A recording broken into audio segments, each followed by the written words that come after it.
All right, Knicks Nation, let's get into this. The New York Knicks went into Amway Center to face the Orlando Magic.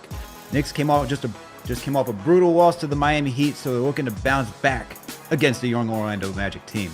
But they should have known that they needed to come with their A game because this Magic squad is feisty. Knicks would start out slow. They were actually down 19 points at one moment to begin the first half. However, they would fight back to make this game interesting.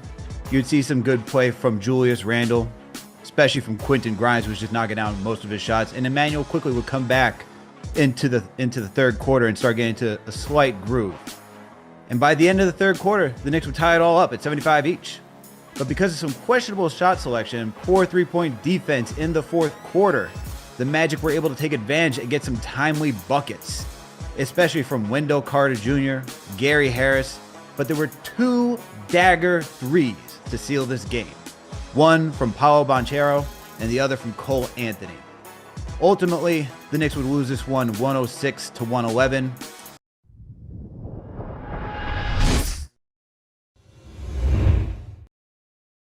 You know, the Knicks really needed this game tonight, for me. And as the resident guy who jumps out the window, I'm not coming right back in. I'm not walking back in. I'm not doing any of that stuff. But I'm starting to get a little concerned, man. It's at the point of the season where we got 8 games left, and I need to see this New York Knicks team be in a groove going into the playoffs. Now, like I said, there's 8 games left, so the Knicks could turn it around. But to go on a 3-game skid and you lose to the Minnesota Timberwolves, a game that you should have had. You then face the Miami Heat. And I have my gripes about the Miami Heat game. All right. They could have played better defense. There's some questionable calls from the rest, but ultimately the Knicks got to show up and play. And tonight, where you come out the game just slow to start, give up a 19-point lead, nasty business. There had to be a sense of urgency from this team, considering you're without Jalen Brunson. All right, so I'm aggravated. I'm slightly concerned, but there's still 8 games left. The Knicks could easily turn it around, get back on a winning streak, and things could go. You know, everything could be all hunky dory.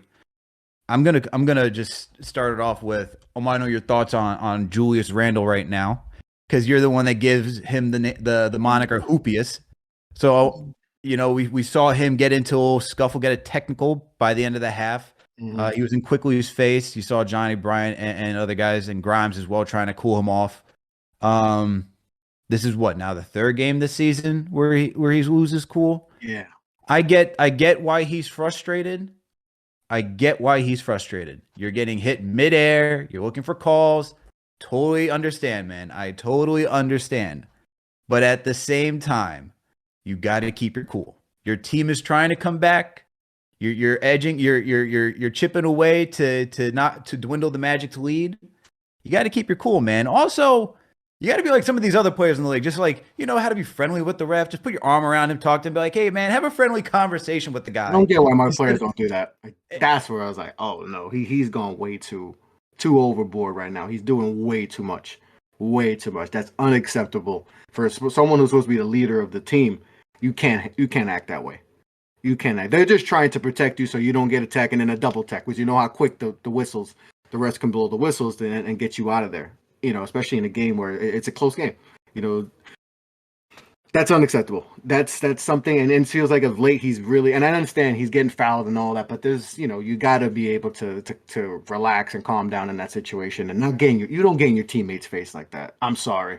You want to get in the ref's face, whatever. He's been doing that all year. Players do that, but you don't get in. That's unacceptable. You don't do that to your teammate. You don't show them up like that, and that's inexcusable. That's inexcusable. You can't do that. I'm sorry.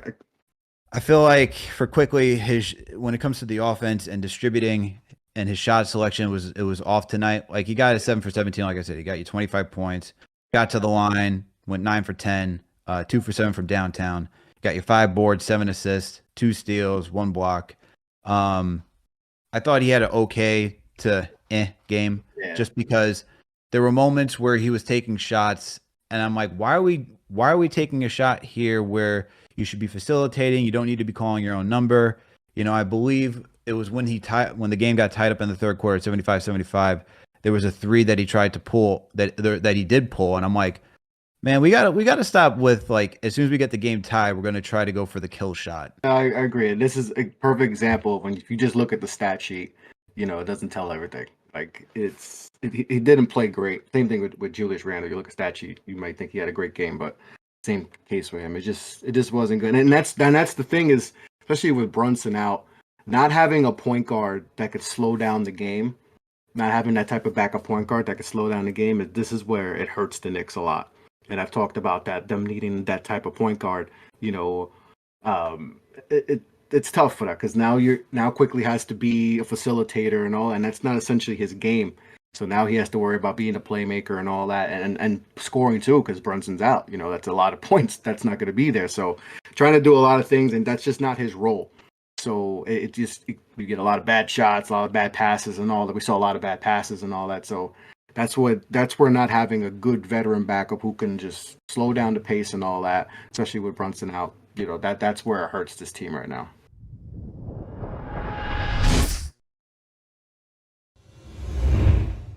Listen, man, I think overall it's not a big deal that they lost this game. I think it's more important that Brunson gets healthy for the playoffs. We have 7 games. We're going to end up getting probably the 5th or 6th seed, whatever the case may be. But I think this is what happens with Tom Thibodeau teams. They go, they don't play the marathon game. They run this thing like it's a sprint. They're not only fatigued from the physical aspect of the 82-game season, but mentally playing at like a playoff intensity every game for 82 games mentally is just hard to sustain. And I think that you're seeing the cracks in the armor, and this is what happens, right? This is what happens with Tom Tibbs teams. Julius Randle, man, listen, I want to clarify. I said he proved me wrong. He got back to his COVID level MVP, and he did get to that point. But I never ever suggested building around this guy. He just, he's a talented player. He's a great player. I don't trust this guy. He folds under pressure. He fights with the refs. He fights with someone whenever he's having a bad game. Every single time he has a bad game, he fights with everyone to the point where it's like literally he has no control over his emotions. And in the NBA playoffs, if you're trying to win now, which this team is trying to do, because we traded a draft pick for Josh Hart, who's now blocking Quentin Grimes and RJ Barrett and Quickley. But if we're trying to win now, we need to win now. I don't trust this guy in these late game situations overall. But at the end of the day, my expectations were a first round exit. I think we're headed for a first round exit. But the silver lining is that we know who the keepers are. I feel like Quentin Grimes and Emmanuel Quickley are the keepers. And I hate to say it, but if you're going to trade for that superstar, that means RJ Barrett, Obi Toppin, and everybody else is available in that trade. Honestly, that's what I think is going to happen. But as long as we know who we're keeping and who we're going to go with and who we're going to use to trade, I think the season's a success, even if we do get washed in the first round. This is this typical game where you truly see if Tibbs is a good coach and what's really going on here. Even if we make the playoff, I do not trust him. Watching this game is so frustrating. It's between Randle and RJ. They like an extension with low IQ next to no IQ. I want to call out one specific play. You saw that play? Remember that play when Randle dunked the ball? Yes. After he passed it to Grimes. Grimes was about to drive. And it's just, I watch these games over and over, and it just drives me, annoys me when I watch Randle and RJ when they pass these balls. When they pass the ball, why are you going into the lanes of the other when you pass the ball to these other players and you know what they're gonna do? And RJ is so frustrating. I keep hearing that he's 22. I have not seen his game progress this year. He's so slow on every aspect. He can't guard nobody. His tunnel vision drives me crazy. He looks so lost and confused on his drives. Like, what is he doing? And I'm so glad IQ stood up to Randle because Tibbs will not do it.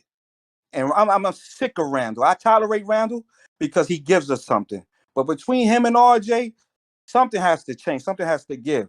Because I'm proud of them, and I know we're going to make the playoff, But really, I gotta agree with Ari. We gonna lose the first round because I don't have no trust in Tibbs. Tibbs look like what are we doing here? Again, I called the last time I called and I said, again, Brunson's not playing. Why you didn't use Derrick Rose? He can give us 3 to 5 minutes to run this because you can clearly see the dysfunction and we look so lost when Brunson is not playing. Yeah. And it's annoying because this game we had no business being down by 9. What are we doing here? So what would you want to see Tibbs do tonight to change things up? He could have played Rose.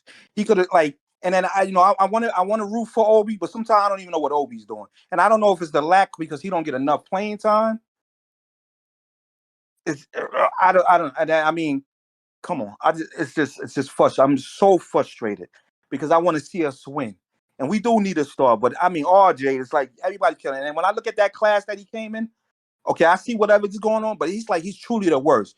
I don't know. It's just frustrating. Right there. Appreciate you all tuning in. We'll catch you next week for another Knicks Fan TV post game live or Knicks Weekly. We'll get something. Something's going to be coming through. Make sure to check YouTube. Make sure to check your feeds, and we'll be right back there. Appreciate everyone tuning in.